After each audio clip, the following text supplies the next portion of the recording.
Mineralinis vanduo Vytautas, antra dalis po velnių.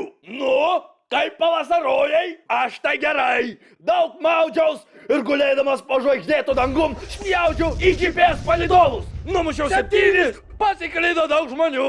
Tugi irgi žmogus. Žinai, kad žmogui normaliai funkcionuoti reikia mineralų. Mineralų kadaise būdavo daržovėse. Dabar valgy daržovės iš parduotuvės yra tas pats, kas valgy dulkes iš palovos, pulkus iš bambos arba zefyrus. Todėl visų reikalingų dalykų gausi atsigėręs Vytauto.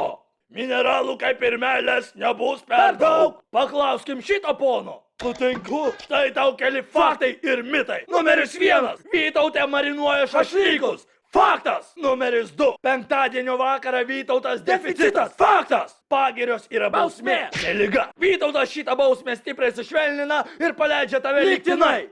Numeris 3. Vytautas yra geriausias kontraceptikas. Faktas! Tik reikia vartoti ne prieš, ne po, o vietoj sekso.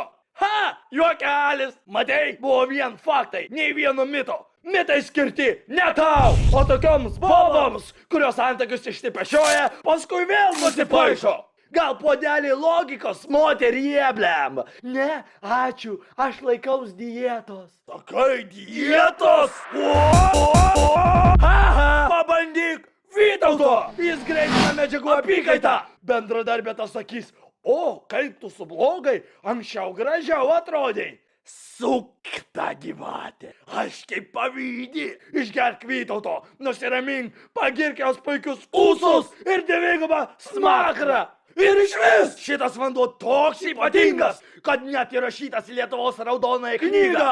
Nors nei žvėris, nei nyksta. Užtat jo atsigėręs būsi stiprus ir energingas kaip stumbras. Ant keturračio varomo suskystintom mintim apie visatos dydį. O arba erotiniam fantazijam apie žmogų, kurį įsivaizduoji, kai intymiai būni su savo teisėta antrąja pusė. Dabar žiūrėk kokie papai. Ui, kas čia toks miaukia. Vėl papai, vėl katinukas. Papai, vėl katinukas, papai, katinukas. Ai, neišlaikysiu kaip gerai. Mineralinis vanduo Vytautas. Labai sveikas, labai natūralus reikalas.